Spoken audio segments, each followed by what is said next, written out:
Moderator. Seperti biasa, izinkan saya ambil masa sedikit untuk memberi jawapan kepada beberapa poin. Saya tidak faham kenapa setiap kali syarikat-syarikat seperti Sapura Kencana ini disebut, ianya dikatakan sebagai syarikat kroni. Saya bagi contoh ataupun bernas. Semua syarikat-syarikat ini adalah syarikat-syarikat yang disenaraikan di dalam Bursa Saham Kuala Lumpur. Empunya syarikat ini adalah rakyat jelata negeri Sabah, negeri seluruh Malaysia. Kalau ada di antara kita yang ingin membeli saham Sapura Kencana, katalah seperti mana yang saudara Musli kata tadi, Sapura Kencana saja semua ni, Kencana, Sapura, sapu. Okey. Saya cadangkan esok Senin buka satu saham account di Bursa Saham, pergi beli saham Sapura Kencana, dan secara automatik kamu akan mempunyai hak dalam dan juga pemilik kepada syarikat tersebut. Teori ini kali punya cerita kan? Ini saya tidak berapa faham. Kalau macam Bernas, kita marah sangat Bernas ini, pergi beli. You want to buy 100 million, 200 million share, go ahead.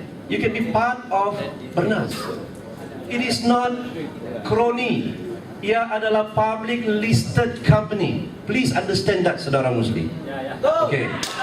Kemudian disebut tentang penerbangan syarikat kapal membuka itu membuka. Ini macam membuka pas mini pula. Syarikat kapal ini tuan-tuan, silap sikit lingkup habis berbilion dia punya kos. Sudah banyak syarikat yang lingkup dalam dunia ini. Jadi pada saya, walaupun idea itu saya kira bagus, saya kata bukan tidak bagus, tetapi let's look into the details. The devil is in the details. Orang bilang cadangan bagus, tapi kalau tidak dirungkaikan, itulah tadi macam yang saya cakap tadi itu, kalau tidak diberitahu kepada rakyat berapa kosnya, berapa penduduk yang boleh naik, berapa pembelian ini, bolehkah kita bayar minyak, kalau minyak nanti perang nanti di Iran dengan Amerika, dengan Israel, harga naik, bolehkah kita menampung segala kos? Ini semua ini terpaksa diperincikan, dan saya minta detail itu kalau boleh. Cerita pasal tentang pengangguran, tuan moderator. Saya kira teori saudara Musli tadi itu yang berkenaan dengan kilang ini agak terkebelakang sedikit. Kita sudah maju ke depan. Manufacturing ataupun sektor pembuatan bukan lagi menjadi pemandu atau driver kepada ekonomi Malaysia. Services adalah pemandu kepada kebangkitan ekonomi Malaysia, termasuk di Sabah. Services, perkhidmatan, pelancongan misalnya. Saya bagi tahu teorinya agak ringkas yang diberikan oleh saudara Musli, tapi saya tidak berapa paham di mana dia belajar itu. Tetapi saya bagi tahu, kalau kita buat sesuatu aktiviti ekonomi dalam satu kawasan, sudah tentu perkara pokok yang kita buat ialah meneliti apa kekuatan wilayah tersebut. Saya bagi contoh. Kalau saudara Muslim jadi ahli parlimen Kota Belud, kalaulah, mudah-mudahan, katalah dia mau bawa kilang proton di Kota Belud, atau kilang membuat besi, it will not do. Sebab pertama, kita tidak ada pelabuhan, kita tidak ada sumbernya di sana. Jadi apa maknanya? Maknanya setiap wilayah di Malaysia ini ada kekuatannya, dan di situ kita mesti perkasakan kekuatan itu, kekuatan ekonomi itu, dan gunakan kekuatan itu untuk melonjak ekonomi. Contoh, sebab itu di negara kita, di negeri Sabah ini, kita peladangan, kerana itu kekuatan kita. Kalau kita bawa kilang ke negeri Sabah ini, boleh kita letaklah di KKIP, tapi tidak semestinya itu adalah pilihan utama kita, kerana kita tidak mampu sebab kos-kos yang dikatakan oleh saudara Musli. Maka itu kerajaan Barisan Nasional melihat apa kekuatan Sabah, peladangan, so kita masuk peladangan. Tourism, kita masuk tourism. Kemudian minyak dan gas, itu adalah 3, dan kebetulan pula itulah kekuatan Kota Belud. Sebab itu apabila saya ingin membawa satu hotel di Kota Belud, orang yang pertama menghasut orang kampung ialah Pakatan Rakyat. yang mengatakan tanah diambil. Tapi tidak apalah, kita akan serahkan kepada rakyat untuk menentukan. Apabila kita mau membina empangan di Kota Belud, pemimpin Pakatan Rakyat datang ke Kota Belud mengatakan jangan buat empangan, tidak boleh. Kerana kita mau buat empangan ini untuk apa? Jelapang padi Kota Belud. Kota Belud kekuatannya ialah padi.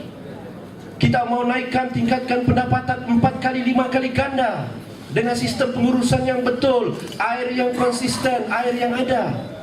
Tetapi yang mengecewakan saya tuan-tuan dan puan-puan ialah balik saja mereka ke Kuala Lumpur, Lim Kit Siang dan Lim Guan Eng, pergi minta duit daripada federal government 1.2 bilion, buat pula empangan di Pulau Pinang. Ini hipokrisi tahap apa? Di Kota Belud dia tidak mau, dia main politik, jangan buat. Ini kalilah dia bilang. Tapi sampai di Pulau Pinang dia buat satu empangan dinamakan Mengkuang 2 yang bernilai 1.2 bilion, 3 kali lebih ganda daripada kos di Kota Belud. Jadi saya berada di dalam parlimen. Saya tanya kepada Yang Amat Hormat Lim Guan Eng, why are you doing this? Apa sebabnya di Pulau Pinang kau mau buat empangan? Dia cakap dalam press statement dia tidak jawab saya di dewan lah, dia keluar dia jawab. Saya buat empangan di Pulau Pinang kerana apa? Saya mau air mencukupi untuk pertanian Pulau Pinang. Saya mau air yang cukup untuk minuman orang Pulau Pinang, untuk perindustrian Pulau Pinang. Hello brother, itulah juga kenapa kita mau buat empangan di Kota Belud. Itu sebabnya supaya kita ada jelapang padi, supaya masalah air yang dikatakan menitis-menitis tadi ini tidak selesai. 30 tahun akan datang Kota Belud, 30 tahun akan datang Kota Belud tidak akan mendapat masalah air lagi kalau ada empangan itu. Tapi apakan daya, nilai nyawa orang Pulau Pinang itu lebih baik daripada Kota Belud. Yang terakhir yang saya ingin sebut di sini ialah tentang 40 juta. Ini isu, ini yang saya katakan tadi. Saya akan buktikan kepada tuan-tuan bagaimana isu 40 juta ini dipusing-pusing sampai orang pening untuk kepentingan politik. Premisnya apa? Rasuah. Oh, ini rasuah 40 juta kepada UMNO Sabah. Saya mau bagi tahu kepada tuan-tuan, dahulu pada tahun 1997 satu pertuduhan dibuat oleh timbalan Governor Bank Negara, Datuk Murad Khalid, bekas timbalan Governor Bank Negara Malaysia. Apa yang disebut oleh timbalan Governor Bank Negara Malaysia?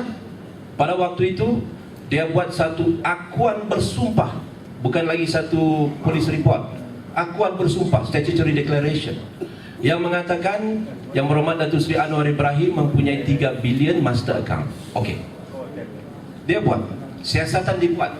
Datuk Seri Anwar kata tidak. Jadi orang pun confused. Waktu itu dia masih dalam kerajaan, dia masih timbalan Perdana Menteri. Dan setelah disiasat oleh agensi yang dinamakan BPR pada waktu, masih ingat lagi BPR kan? Biro Pencegahan Rasuah, sebelum SPRM. BPR keluarkan satu statement mengatakan bahawa Yang Berhormat Datuk Seri Anwar Ibrahim, kes ini ditutup kerana tidak ada asas. Maka gembiralah seperti saudara Musli, bos kami selesai masalah.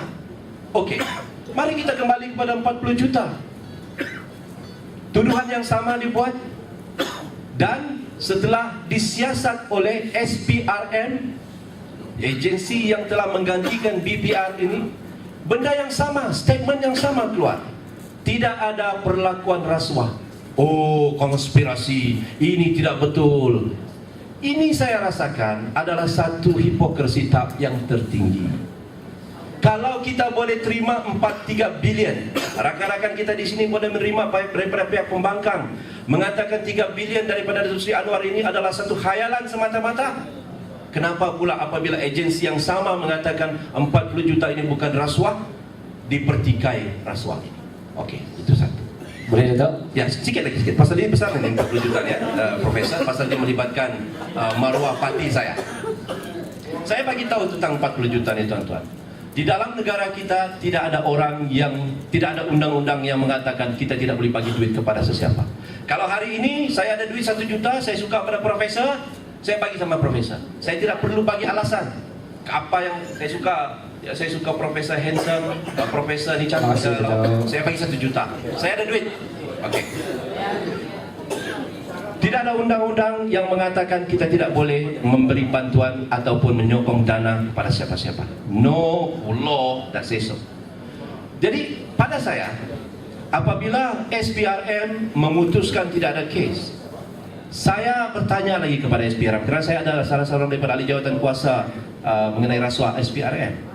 Bukan saja disiasat oleh SPRM, tetapi disiasat juga oleh agensi anti rasuah Hong Kong, ICAC, Independent Commission and Anti-Corruption Hong Kong, satu agensi yang dianggap paling terbaik di dalam dunia dalam soal membasmi rasuah, dan agensi yang selalu dipuji oleh Lim Kit Siang, Datuk Seri Anwar Ibrahim di dalam parlimen dan minta supaya SPRM mengikut cara ICAC. Saya bagi tahu kepada tuan-tuan, apabila satu aduan dibuat oleh Ketua Pemuda Pakatan Rakyat, Parti Keadilan Rakyat, dia pergi ke Hong Kong, sama juga dengan SPRM. Aduan ada, siasat. Belum tentu salah kan? Siasat. Mereka menyiasat sampai datang ke negeri Sabah, menemu ramai yang amat berhormat Ketua Menteri Sabah, diberi bukti perjalanan wang itu bagaimana, di mana wang itu berada. Dan ini adalah sumbangan daripada orang individu, ya. Dan ICAC memberi satu kenyataan bahawa oleh kerana kami telah mendapat bukti ini dan meneliti segala kertas dan juga bukti-bukti yang sedia ada dalam tangan kami membuat keputusan bahawa ini bukan satu perlakuan rasuah. Surat daripada ICAC ada. Saya akan tunggu sampai masanya nanti, kita akan keluarkan surat ini. Tetapi untuk mengatakan 40 juta ini rasuah, saya kira saya bagi perbandingan. Janganlah kita di sini mengatakan tidak ada satu parti di sini yang tidak mendapat dana sokongan daripada penyokong. Sama ada UMNO ke, Keadilan ke, PAS ke, atau DAP. Jangan kita menipu diri kita. Ramai orang yang ini, syarikat-syarikat besar, toke-toke besar, orang-orang individu menyumbang kepada UMNO, menyumbang juga kepada Keadilan. Itu tidak boleh dipertikaikan. Tidak dipertikaikan. Itu saya tidak tahu. Yahudi, UMNO tidak ambil duitnya. Tetapi pada saya, konsepnya ialah sama ada wang itu adalah haram, rasuah atau tidak. Itu sebabnya saya katakan kepada tuan-tuan dan puan-puan, kalau hanya menceritakan 40 juta, mulai besok, mulai 2 hari yang lepas, kita telah mengarahkan kalau ada sesiapa yang mendengar ucapan ini daripada Ketua Pemuda Parti Keadilan, kita akan buat polis report kerana unsur-unsur hasutan dan fitnah. Kita akan buat polis report kerana sudah cukup fitnah dan tuduhan yang dibuat terhadap pemimpin-pemimpin kita. Baik, Presiden, saya akan bagi bukti. Terima kasih.